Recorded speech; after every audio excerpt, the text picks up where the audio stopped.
When I was a kid, there were things in my family we just did. No questions asked. Every year, before Thanksgiving, my uncle would take me out to the woods, just him, me, and a shovel. He called it honoring the tradition, said it was how the men in our family proved loyalty. I was 11 the first time. I thought it was weird, but I trusted him. We buried something that night. And I never saw it again.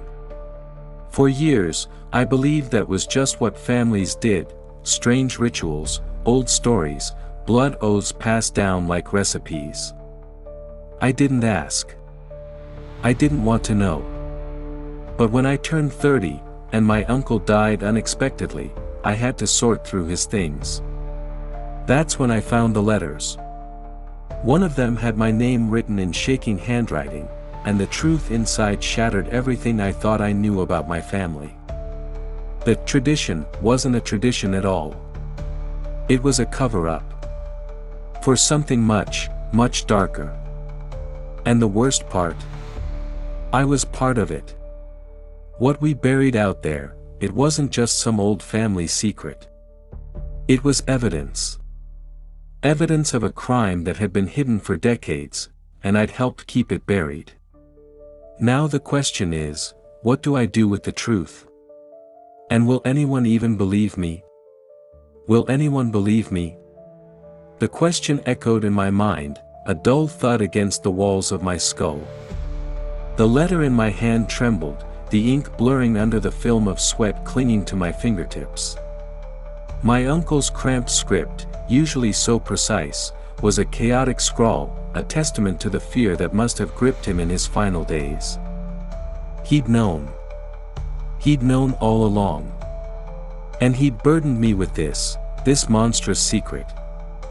I sat in his dusty study, surrounded by the ghosts of his life, leather-bound books, faded photographs, the faint scent of pipe tobacco clinging to the air. The room felt colder now, the familiar comfort replaced by a chilling unease. Outside, the wind howled, a mournful cry that seemed to mirror the turmoil within me. It was late November, the trees bare and skeletal against the gray sky, much like the truth that had been laid bare before me. The letter detailed everything. The hushed whispers, the clandestine meetings, the terrible act itself. It painted a picture of a family bound not by love, but by a shared complicity in a crime so heinous it made my stomach churn. A crime I, unknowingly, had played a part in concealing. Every year, the ritual in the woods, it hadn't been about tradition. It had been about burying the evidence, piece by piece. And my uncle, the man I'd idolized, had orchestrated it all. I reread the letter, searching for some loophole, some explanation that would make it all go away. But the words remained, stark and unforgiving. My family, the people I'd trusted implicitly, were not who I thought they were. They were liars. They were criminals. And now, so was I. The weight of the truth pressed down on me, suffocating me. I needed air, needed to escape the confines of that room, the suffocating presence of my uncle's secrets. I stumbled outside, the cold air a slap against my face. I walked, not knowing where I was going, just needing to move, to put distance between myself and the horrifying revelation. The woods beckoned, a dark, silent mass at the edge of the property. The same woods where, year after year, we performed our twisted ritual. A sudden, irrational urge compelled me to go there, to see the place, to confront the physical reality of what I'd done. The ground was damp and yielding beneath my feet, the air thick with the smell of decaying leaves. The trees loomed over me, their branches intertwined like grasping fingers. It was almost dark, the last vestiges of daylight clinging to the horizon. The woods felt different now, menacing, accusatory. Every rustle of leaves, every snap of a twig, sounded like a whispered condemnation. I reached the spot, the place where we'd buried, it. I knew it instinctively, even though there was no marker, no sign of what lay beneath. I stood there, staring at the ground, the cold seeping into my bones. I could almost feel the weight of the shovel in my hands, the crunch of the earth as I dug, the sickening thud as we'd covered it up. A wave of nausea washed over me. I doubled over, retching, the bile burning in my throat. The image of my 11-year-old self, small and trusting, following my uncle's instructions, flashed through my mind. He'd told me it was a game, a secret pact between the men in our family. He'd made it sound like an adventure. And I, naive and eager to please, had believed him. Now, the memory felt like a betrayal, a violation of my innocence. I had been a pawn in his sick game, an unwitting accomplice to his crime. And the worst part was, I hadn't even known what I was burying. The letter hadn't specified. It had only hinted at the gruesome truth, leaving the rest to my imagination.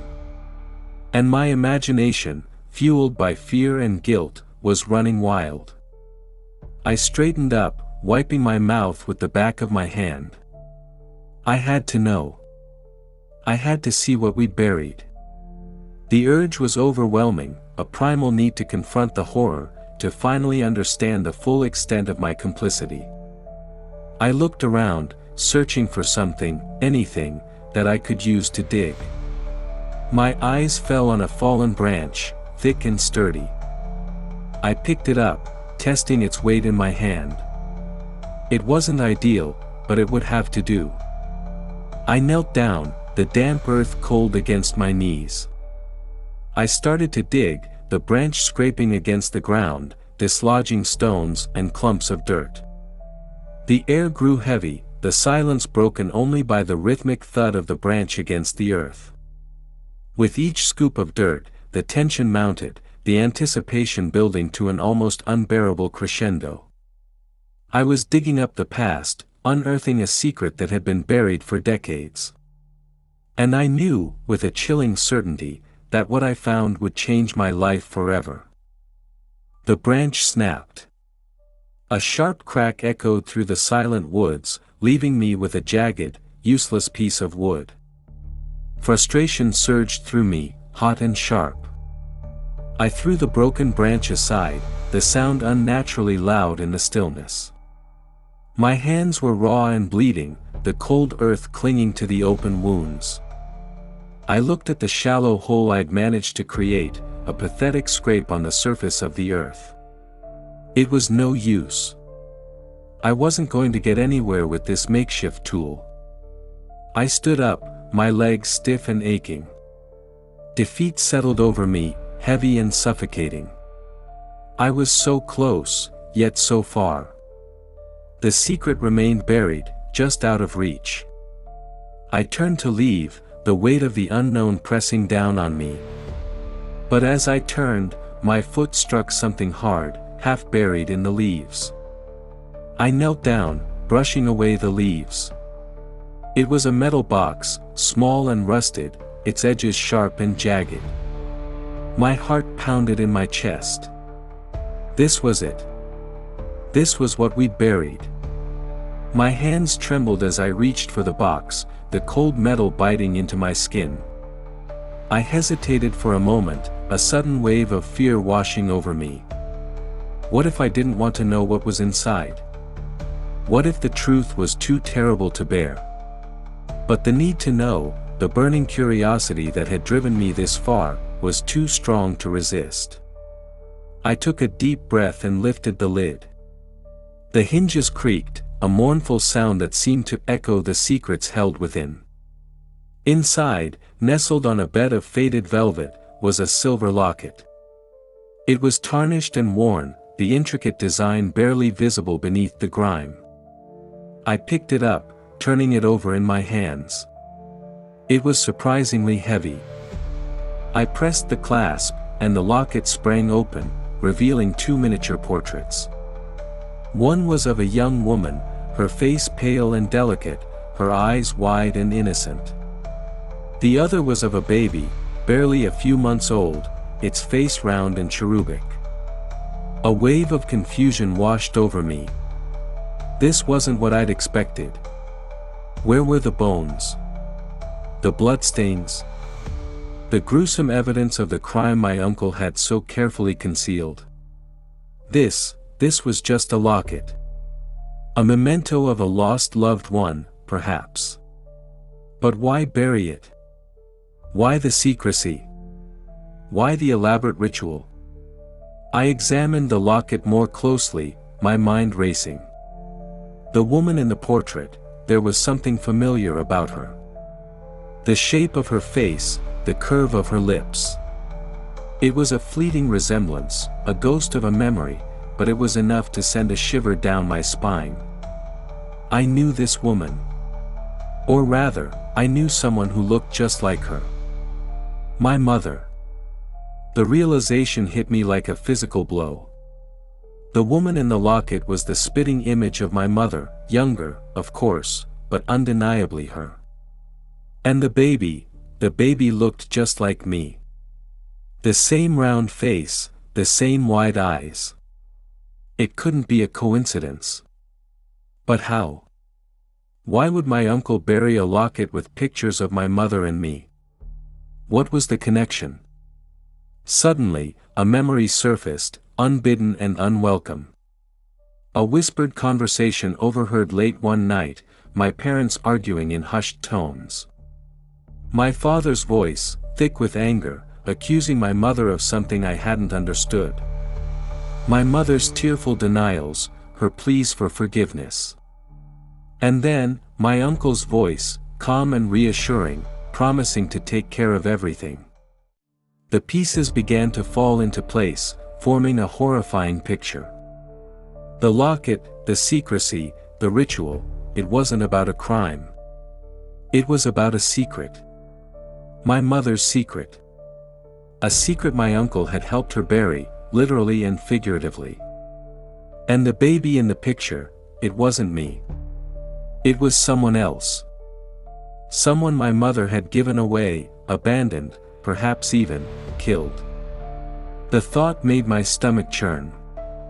I closed the locket, the metal cold against my palm. I couldn't breathe. The air felt thick and heavy, the trees closing in on me. I had to get out of there. I had to escape the suffocating weight of this new revelation. I stumbled through the woods, the locket clutched tightly in my hand. The ground was uneven, the roots of the trees snaking across the path, tripping me as I ran. I didn't care. I just needed to get away, to put distance between myself and the horrifying truth I had unearthed. I burst out of the woods and into the open field, the cold night air stinging my lungs. I looked back at the dark, silent mass of trees, the place where my family's secrets lay buried. And I knew, with a chilling certainty, that this was just the beginning. The truth was out there, waiting to be discovered. And I, whether I wanted to or not, was now a part of it. I ran until my lungs burned and my legs ached, the locket a cold, hard weight in my hand. I didn't stop until I reached the old abandoned mill at the edge of town, a place I'd often sought refuge in as a child. The familiar creak of the rusted wheel, the musty scent of decay, offered a strange comfort, a sense of continuity in a world that had suddenly turned upside down. Inside, I collapsed onto the dusty floor, my body trembling with exhaustion and fear. The locket lay open in my palm, the faces of my mother and the unknown baby staring up at me. I traced the outline of my mother's face with my finger, trying to reconcile the image of the sweet, gentle woman I knew with the dark secret she had carried. The more I thought about it, the more convinced I became that the baby in the picture was my older brother, the one my parents never spoke about, the one whose existence had been erased from our family history. I remembered snippets of overheard conversations, hushed whispers about a difficult birth, a necessary arrangement. They had never used his name. He was just gone. The thought that my mother might have given him away, abandoned him, was unbearable. But the other possibility, the one hinted at in my uncle's letter, the one that whispered of something far more sinister, that was too horrific to contemplate.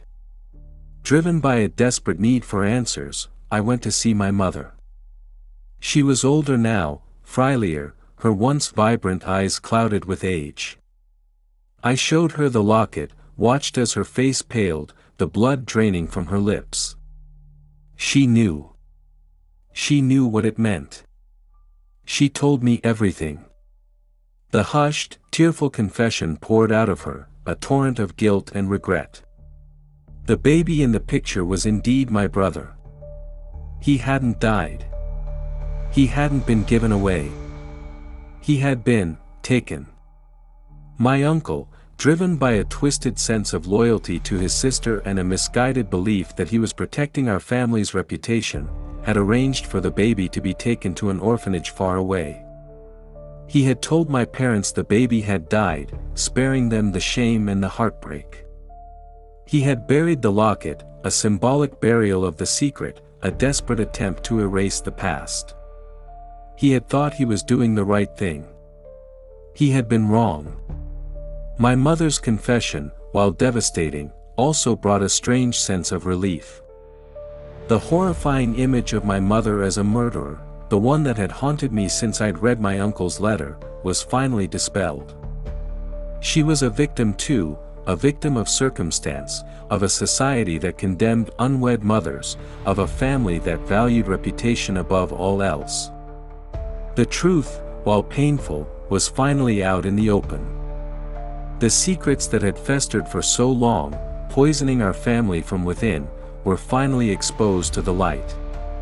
The ritual in the woods, the hushed whispers, the carefully constructed lies, it was all over. The next few months were a whirlwind of activity.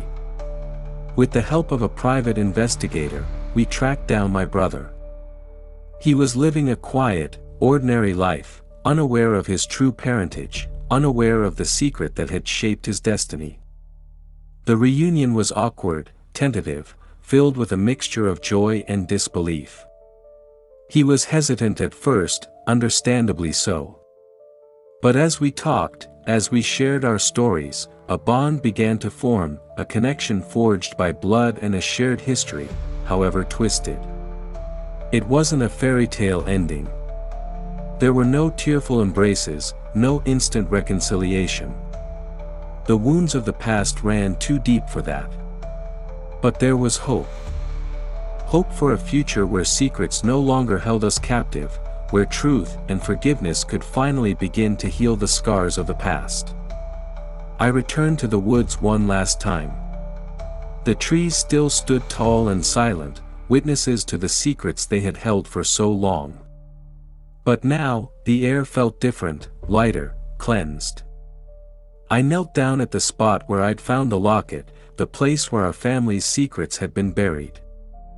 I dug a small hole and buried the locket again, this time not as a symbol of shame and secrecy, but as a reminder of the past, a testament to the resilience of the human spirit and a symbol of hope for the future.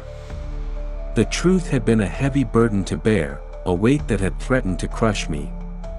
But in the end, it was the truth that set me free. It had shattered the illusion of the perfect family, exposed the flaws and the failings, the secrets and the lies. But in doing so, it had also revealed a deeper, more profound truth, that even in the darkest of times, even in the face of unimaginable pain, the bonds of family can endure. And sometimes, the most broken families are the ones that can find the greatest strength in forgiveness and love.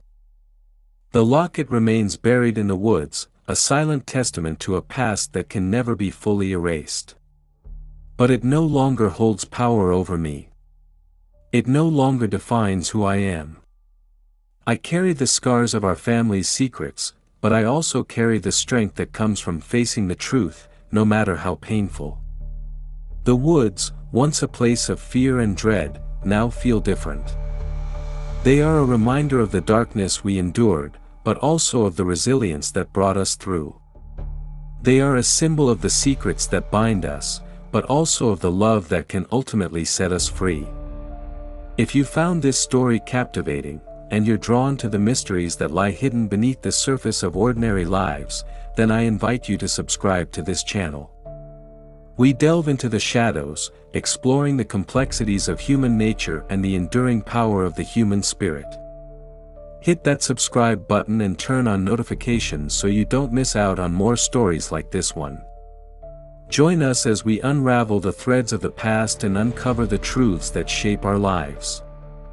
Because sometimes, the most compelling stories are the ones that whisper in the dark.